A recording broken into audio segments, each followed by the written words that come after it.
અમરેલીના સાવરકુંડલામાં દિવાળીની અલગ જ અંદાજમાં ઉજવણી કરવામાં આવે છે। અહીં ઇંગોરિયા યુદ્ધની પરંપરા ચાલી આવે છે।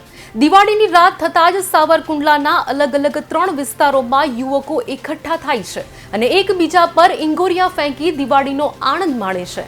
ત્યારે સાવરકુંડલાના અલગ અલગ વિસ્તારોમાં વર્ષોની પરંપરા માફક સામસામે ગોઠવાઈ ગયા હતા અને એકબીજા પર સળગતા ઇંગોરિયા ફેંકી નિર્દોષ ભાવે ખેલાતા યુદ્ધનો આનંદ માણ્યો હતો। યુવકોએ ગણતરીની મિનિટમાં જ કહી શકાય કે લાખો ઇંગોરિયા ફોડી નાખ્યા હતા। ઇંગોરિયા યુદ્ધ દરમિયાન પોલીસ, ફાયર અને ડોક્ટરોની ટીમ પણ ખડેપગે જોવા મળી છે।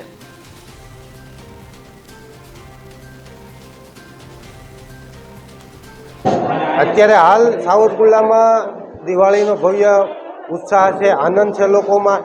સાથે સાથે અમારે સાવરકુંડલામાં વર્ષોથી પરંપરા આવી રહી છે। અહીંયા સાવરકુંડલાની આજુબાજુમાં ઇંગોરિયા નામનું વૃક્ષ થાય છે, એના ફળથી સામે સામે અત્યારે યુદ્ધ રૂપે અને ઉત્સાહ સાથે એકબીજાને ઇંગોરિયા ફેંકી અને આ રમત રમવામાં આવે છે અને ખૂબ ઉત્સાહથી અને આનંદથી બધા સાવરકુંડલાવાસીઓ રમે છે। ગુજરાતની અંદર દિવાળીની પરંપરામાં સાવરકુંડલા કંઈક અનોખી રીતે દિવાળીનું પર્વ ઉજવે છે। 100 વર્ષ કરતાં જૂની આ પરંપરા છે ઇંગોરિયાની રમત દ્વારા। અહીંના લોકો મોટા પ્રમાણમાં આ રમતને રાત્રે અંધારાની અંદર રમે છે, ખેલદિલીપૂર્વક રમે છે। તમામ ધર્મના લોકો, તમામ જ્ઞાતિના લોકો સાથે મળીને રમે છે અને હું એમ માનું છું કે ભાઈચારા માટેનો વિશ્વને સૌથી ઉત્તમ સંદેશ એ સાવરકુંડલાથી દિવાળી ઉપર જઈ રહ્યો છે। ઉલ્લેખની બાબત એ છે કે જે ઇંગોરિયાની રમત રમાય છે એનું ઉત્પાદન પણ ઘરેલું છે।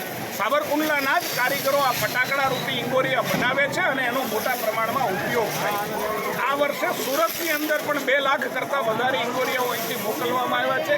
સદનસીબે હું એમ માનું છું કે સાવરકુંડલાનો આ ઉદ્યોગ અને રોજીરોટી મળવા માટેનું આ એક મહત્વનું સાધન એ આવનારા દિવસોમાં વધારે વિકસિત થશે અને સુરત સહિતના ગુજરાતના અન્ય શહેરોમાં પણ આ સાવરકુંડલાની પરંપરા, ઇંગોરિયાની રમતની પરંપરા એ અન્ય શહેર તાલુકાઓની અંદર પણ પારંગ છે એવો મને ભરોસો છે।